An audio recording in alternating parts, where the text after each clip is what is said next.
নিজের গাম্ভীর্যতা বজায় রেখে এক প্রকার হুঙ্কার দিয়ে প্রশ্ন করলেন, তুমি নাকি বাইক কিনেছো? এই কথায় হুঁশ ফেরে অষ্টাদশীর। কিছুটা স্বাভাবিক হয়ে দুই পা সামনে এগিয়ে বারান্দার সাইডে দাঁড়িয়ে নিচে তাকায় তে। নিচে সোফায় বসা আব্বু আর বড় আব্বু, তাদের থেকে কিছুটা দূরে দুহাত ভাঁজ করে শটান দাঁড়িয়ে আছে জাংকুক। জি, ভাবলেশীনভাবে উত্তর দেয় জাংকুক। কিন্তু কেন? পুনরায় হুঙ্কার দেন তার আব্বু।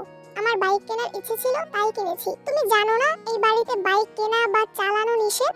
এবার প্রশ্নটা চাচ্চু সোবিন করলেন। হ্যাঁ জানি, 20-30 বছর আগে কি ঘটে গেছে তা নিয়ে আতঙ্কে থাকার কোনো মানে হয় না। যদি কপালে খারাপ কিছু লেখা থাকে তাহলে সেটা 7 সমুদ্র পাড়ি দিয়ে হলেও আসবে। সেটা আমি ঘরে বসে থাকলেও হবে আর গাড়িতে চলাচল করলেও হবে। তোমরা দুই ভাই কি নিজেদের মর্জি মতোই চলবে? বাইক কেনা যদি নিজের ইচ্ছে মতো চলা হয় তাহলে আমি দুঃখিত আব্বু, এই ব্যাপারে আমি নিজের মনের কথাই শুনবো। আমাদের নিজস্ব 3টা গাড়ি আছে। এতগুলো গাড়ি কেন কিনলাম? তোমাদের জন্যই তো। কিম সোবিন কোমল স্বরে বললেন, গাড়িতে চলাচল আপনাদের ইচ্ছা, তাই আপনারা গাড়ি কিনেছেন। আমার গাড়িতে চলাচল করতে ভালো লাগে না, তাই আমি বাইক কিনেছি। এটা নিয়ে এত কথা বাড়ানোর কি আছে চাচ্চু? তোমাদের বাইক সম্পর্কিত জেরা শেষ হলে আমার তোমাদেরকে একটা গুরুত্বপূর্ণ কথা বলার আছে। জাংকুক আব্বুর দিকে তাকিয়ে কথাগুলো বলল। বাড়ির মহিলারা রান্নাঘরে থাকলেও এবার আর থাকতে পারলেন না। এক ছুটে সবাই ড্রয়িং রুমে চলে এসেছেন। তে তীক্ষ্ণ দৃষ্টিতে তাকিয়ে আছে জাংকুকের দিকে। এই বাড়িতে এত বছরে কাউকে গলা উঁচু করে মুখের উপর কথা বলতে শুনিনি সে। সুগা ভাইয়া এত মেজাজ দেখিয়েছে সব তের উপর। বড় আব্বু বা নিজের আব্বুর মুখের উপর কথা বলার সাহস হয়নি তার। জাংকুক ভাই 2 দিন হলো এসেছে, আজই বাবার মুখের উপর নিজের মর্জি শোনাচ্ছে। এখন তের মনে হচ্ছে উনি হিটলারের থেকেও বড় মাপের কিছু। মনোযোগ দিয়ে বাকি কথাগুলো শোনার চেষ্টা করছে তে। আব্বু, চাচ্চু, আমি অনেকদিন যাবত চিন্তা ভাবনা করেছি নিজে একটা কোম্পানি শুরু করব। তোমরা অনুমতি দিলে কাজ শুরু করব।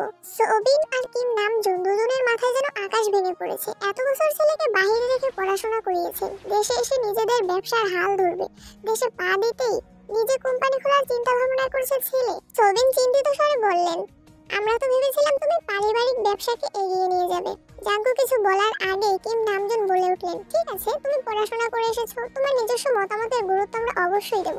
তোমার নতুন কোম্পানি নিয়ে আমাদের কোনো আপত্তি নেই, তবে আমাদের একটা শর্ত আছে। তুমি আমাদের কোম্পানির সিইও হবে। আগামীকাল শুক্রবার অফিস ছুটি, তাই তুমি শনিবারে অফিসে যাবে। তোমাকে অফিসিয়ালি সিইও পদ দেওয়া হবে। তারপর তুমি আমাদের অফিস সামনে যদি নতুন কোম্পানি শুরু করে প্রতিষ্ঠিত হতে পারো তাতে আমাদের কোনো আপত্তি নেই। Best of luck my boy. Jungkook যেন আগে থেকেই জানতো এরকম কিছু হবে, তাই তার মধ্যে কোনো পরিবর্তন দেখা গেল না। এতটুকু বলে সোফা থেকে উঠে রুমের দিকে হাঁটা শুরু করলেন কিম নামজুন। কয়েক কদম এগিয়ে আবার দাঁড়িয়ে জাংকুকের দিকে তাকিয়ে রুদ্ধ কণ্ঠে বললেন, আমরা কোম্পানি সামলানোর জন্য সারা জীবন থাকবো না, তোমাদেরকে দায়িত্ব নিতে হবে। তুমি না পারলে তোমার প্রাণপ্রিয় ভাই সুগাকে বলো রাজনীতি ছেড়ে ব্যবসায় আসতে। তারপর তুমি তোমার মতো নিজে কোম্পানি খুলতে থাকো। জাংকুক চোয়াল শক্ত করে বাবার দিকে তাকিয়ে বলে উঠল, সুগা রাজনীতিই করবে, ওর মাথায় ব্যবসা ঢোকানোর কোনো দরকার নেই। শনিবারেই অফিসে আসবো আমি একাই সব দিক সামলাতে পারবো। তোমরা দয়া করে সুগাকে মুক্তি দাও, নিজের মতো করে রাজনীতিটা করতে দাও ওকে। তোমার শর্ত যেমন আমি মেনে নিয়েছি, তোমাদেরকেও আমার একটা শর্ত মানতে হবে। সেটা হলো আমি আমার মন মতো কাজ করব। আমার যখন যেখানে প্রয়োজন হবে নিজের কাজ গুছিয়ে আমি চলে যাব। তখন আমাকে কোনো প্রকার বাধা দিতে পারবে না কেউ। দরকার হলে 2 অফিসের কাজ শেষে আমি রাত 12টায় অথবা 2টায় বাসায় ফিরবো, এমনকি নাও ফিরতে পারি। এতে তোমাদের যেন মাথা ব্যথা না হয়। একদমই কথাগুলো বলে কোনো দিকে না তাকিয়ে দ্রুত পায়ে বাসা থেকে বের হয়ে যায় জাংকুক। নামজুন কয়েক মুহূর্ত দাঁড়িয়ে কোনো কথা না বলে রুমের দিকে হাঁটা দেন। কিন্তু নীরবতা বাড়িতে সোফায় বসে আছেন সোবি। কাছেই তিনজা একজন আরেকজনের দিকে তাকাচ্ছে বারবার। তাদের জাংকুকের প্রতি পূর্ণ বিশ্বাস আছে, কিন্তু সমস্যা হচ্ছে বাহিরের দুনিয়া সামলাতে গিয়ে নিজের প্রতি না যত্নহীন হয়ে পড়েছে এটাই তাদের চিন্তার বিষয়। নিচে উপস্থিত মানুষগুলোর মধ্যে চিন্তার ছাপ দেখা গেলেও উপরে দাঁড়িয়ে এক প্রকার বিনোদন উপভোগ করছিল তে। যেই বড় আব্বুর কথার উপর কারো কথা চলে না, আজ ওনার সাথে টক্কর দেওয়ার মানুষ এসেছে। বাবা ছেলে কি শর্তটাই না দিচ্ছে, যেমন বাবা তার তেমন ছেলে, এসব ভেবেই হাসি পাচ্ছে তে। হঠাৎ করে হাসিটা গায়েব হয়ে মুখটা ভারী হয়ে গেল মেয়েটার, আর ফিসফিসিয়ে বলতে শুরু করলো, নিজে তো হিটলারের সাথে আমার ভাইটাকে বড় গুন্ডা বানাতে কি সুন্দর উৎসাহ দিচ্ছে। এত বছর ভাইয়ের জ্বালা জীবন তেজপাতা, আর এখন আবার আরেকজনের আবির্ভাব হলো। কপালটাই খারাপ আমার। এখন নিচে যাওয়ার পরিস্থিতি নেই, তাই বিড়বিড় করতে করতে রুমে ঢুকে যাবে। হঠাৎ তার চোখে পড়ে জাংকুক ভাইয়ের রুমের দিকে। একলা হতাশা নিয়ে রুমে ঢুকে যায় তে। বাবা মাকে ছেড়ে আলাদা রুমে থাকলে খুব স্বাধীনতা পাবে, এই ভেবে নিচতলা থেকে উপরতলায় চলে এসেছিল তে। জাংকুক ভাই বিদেশ যাওয়াতে কোনো চিন্তাই ছিল না, কিন্তু তে আসার 15 দিনের মাথায় সুগাও তের পাশের রুমে চলে আসে জিনিসপত্র নিয়ে। সিঁড়ি দিয়ে সোজা উঠতেই সুগার রুম, বোনকে পাহারা দিতেই মূলত এই রুমে আসা। সুগা যতক্ষণ রুমে থাকে ততক্ষণ নিজের রুমের দরজাটা খুলে রাখে। সিঁড়ি দিয়ে দৌড়ে উঠতে গেলেও ভাইয়ের কথা চিন্তা করে আস্তে ধীরে ওঠানামা করে। বর্তমানে তার অবস্থা নাজেহাল, কারণ তার এক পাশে জাঙ্কুক ভাইয়ের রুম আর এক পাশে সুগা ভাইয়ের রুম। সুগা ভাইয়ের পরের রুমটা জেনির জন্য ঠিকঠাক করা হচ্ছে। কিছুদিন পর থেকেই জেনি উপরে থাকবে, কিন্তু তাতে কি, ভাইয়ের ঘরটি নিয়ে জেনির রুম পর্যন্ত যেতে পারবে কিনা সন্দেহ আছে। রাত 10টার উপরে বাজে, সবাই খাওয়া দাওয়া শেষ করে যার যার রুমে চলে গেছে। জাঙ্কুক এখনো বাড়ি ফেরেনি। জিন সোফায় বসে অপেক্ষা করছেন ছেলের জন্য। 10-15 মিনিটের পর বাড়িতে ঢুকলেন জাঙ্কুক আর সুগা। মাকে বসে থাকতে দেখে কিছুটা রাগান্বিত হলো ছেলে। আম্মু, তুমি আমার জন্য এভাবে রাত জেগে বসে থেকো না প্লিজ, আমি নিজের মতো করে খেয়ে নিব। তোর বউ আসলে আমি আর অপেক্ষা করব না তোর জন্য, সহসা উত্তর দিলেন জিন। বড় আম্মুর কথা শুনে সশব্দে হেসে উঠল সুগা। জাঙ্কুক ঘাড় ঘুরিয়ে তাকায় সুগার দিকে। সঙ্গে সঙ্গে সুগা হাসি থামিয়ে ফেলে। নিঃশব্দে হাসছে সে। সুগা বরাবরই ভীতু প্রকৃতির।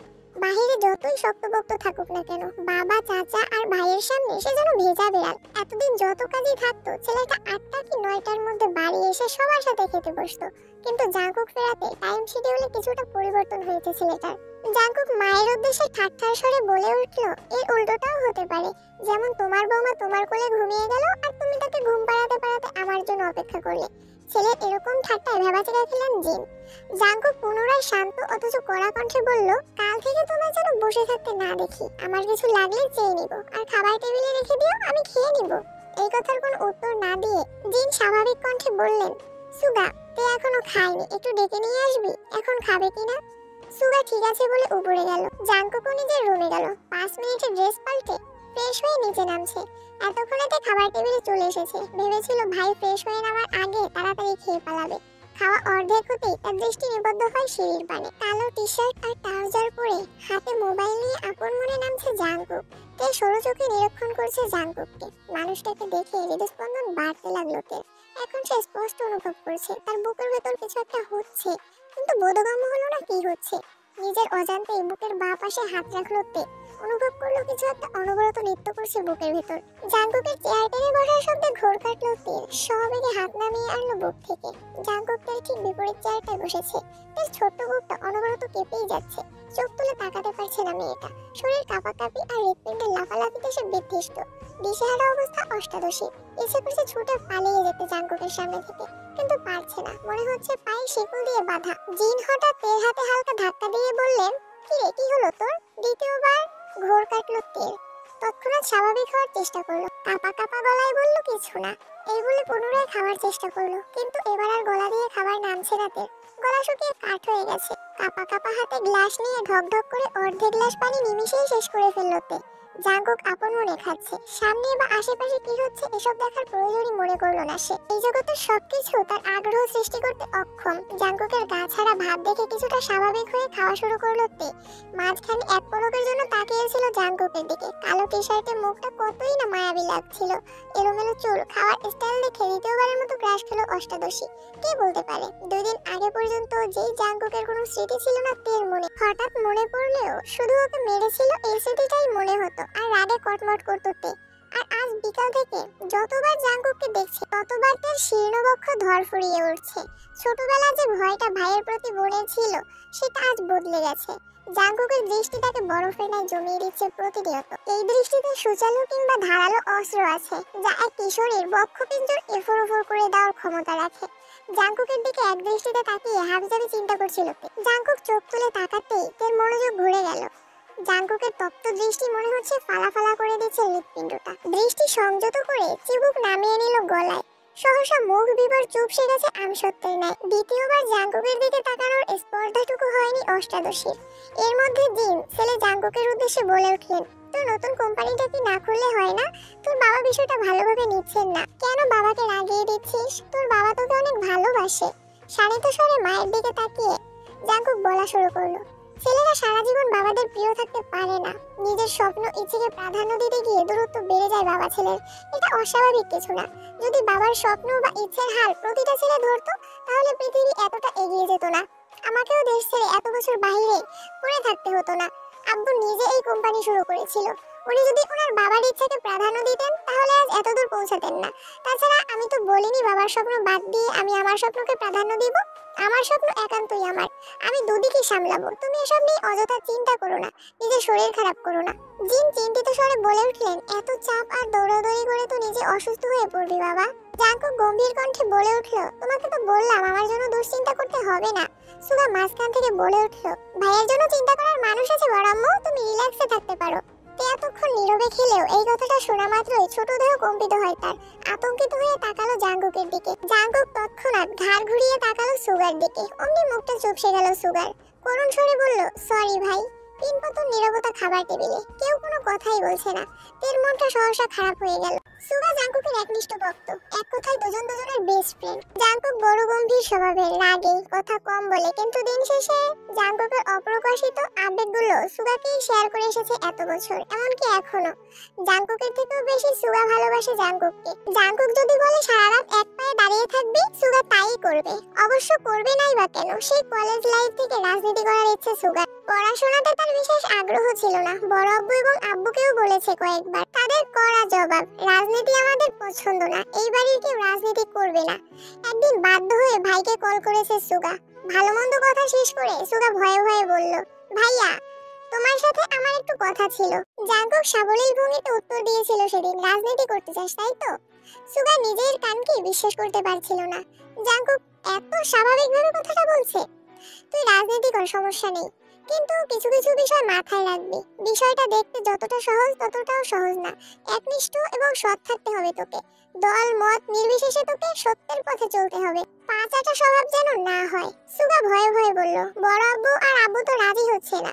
জাঙ্কুক হেসে উত্তর দিয়েছিল, ওইসব আমি সামলে নিব। তুই আমার কথা দে, তুই তোর জায়গায় সৎ থাকবি আর যে কোনো সমস্যায় আমাকে শেয়ার করবি। সেদিন খুশিতে সুগার চোখ টলমল করছিল। জাঙ্কুক সামনে থাকলে হয়তো জড়িয়ে ধরে কেঁদে দিত ছেলেটা। সেদিন ভাইকে কথা দিয়েছে সে সারা জীবন সৎ থাকবে এবং একনিষ্ঠভাবে রাজনীতি করবে। এরপর থেকে রাজনীতি সম্পর্কে যত ঝামেলা আছে, কি করা দরকার, কোনটা করলে ভালো হবে, সবই ভাইয়ের থেকে সিদ্ধান্ত নিয়েছে সুগা। আজ সে ছাত্রলীগের সহসভাপতি। সবটুকু ক্রেডিট জাঙ্কুকের। আগামী বছর মেয়র নির্বাচনের পর নতুন করে সভাপতি করা হবে। তাই সুগা চেষ্টা করছে যেন এবার সভাপতি হতে পারে। সুগার রাজনীতির জন্য বাবা চাচার সাথে জাঙ্কুকের কথা কাটাকাটি সেই শুরু থেকেই। কিন্তু জাঙ্কুকের এক কথা, সুগা রাজনীতিই করবে। আজ সন্ধ্যায় বাবা চাচার মুখের উপর বলেছিল সুগাকে কোনো প্রকার বাধা যেন না দেওয়া হয়। সুগার জীবনে জাঙ্কুক গাছে নেয়, যার ছায়ায় সুগার অবস্থান। ভাই ছাড়া সুগা অসহায়। খাওয়া শেষ করে জাঙ্কুক নিজের রুমে চলে গেছে। সুগাও চলে গেছে, কিন্তু বসে আছে তে। সে খাবার টেবিলে সবার আগে এসেছিল, ভেবেছিল ভাইয়ের আগে খেয়ে পালাবে, কিন্তু তার হলো কই। জাঙ্কুকের জীবনে কেউ আছে, এই কথাটায় মাথায় ঘুরপাক খাচ্ছে অষ্টাদশীর। ভাতের প্লেটে আঙুল ঘুরাচ্ছে আর ভাবছে, আমার ছোট্ট মনটা এভাবে ভেঙে গেল, প্রেমে পড়ার আগেই ব্রেকআপ হয়ে গেল। ছি! তৎক্ষণাৎ নিজের মনকে নিজেই সান্ত্বনা দিচ্ছে, থাক মন খারাপ করিস না, ছেলেটা ভালো না। মনে নেই তোকে ছোটবেলায় মেরেছিল? আস্ত হিটলার। তোর জীবনে রাজপুত্র আসবে, যার জীবনে রাজ করবি শুধু তুই। জিন তের হাতে পুনরায় ধাক্কা দিয়ে বলল, থাক তোর আর খেতে হবে না, এতে হুঁশ ফেরে তেল। তে কিছু বলার আগেই খাবারের প্লেট সামনে থেকে নিয়ে যান উনি। বড় আম্মুর এসব কর্মকাণ্ডে আহম্মক বনে যায় তে। জিন বলে ওঠেন, এভাবে 14 ঘন্টা ভাত নিয়ে বসে থাকলে বিষ হয়ে যাবে খাবার। তেরও খাবার খাওয়ার তেমন ইচ্ছে নেই আর, সে তো নিজেকে সান্ত্বনা দিতে ব্যস্ত। হাতটা ধুয়ে রুমের দিকে যাচ্ছে। জিন তেকে ডেকে আবার বললেন, তোর কি পেট ভরেছে নাকি নতুন করে খাবার দিব তোকে? আর খাবো না, এটুকু বলেই রুমে চলে আসে তে। পড়তেও ইচ্ছে করছে না মেয়েটার, চুপচাপ শুয়ে আছে। চোখ বন্ধ করতেই ভেসে ওঠে জাঙ্কুকের হাসি। বাইক এনে যখন হাসি মুখে বলছিল কথাগুলো কানে ভেসে আসছে। কি সুন্দর করে কথা বলে মানুষটা, তাকানোর ধরন, রাগলে কুঁচকে ফেলা ঘন ভ্রু দুটো, সবই যেন চোখের সামনে ভাসছে তীর। সঙ্গে সঙ্গে চোখ খুলে ফেলে তে, বুক ভেঙে আসে কষ্টে। এই লোক আমার ভাবনায় কেন আসছে বারবার? এই লোক তো অন্য কারো। এই বলে অভিমানে ঘুমিয়ে পড়ে তে। আজ শুক্রবার, সকাল থেকে বাড়িতে হইচই শুরু হয়ে গেছে। জেনি, লিমিনহো আর তে দুষ্টুমি আড্ডায় মাতিয়ে তুলেছে ড্রয়িং রুম। তিনটা রান্নায় ব্যস্ত।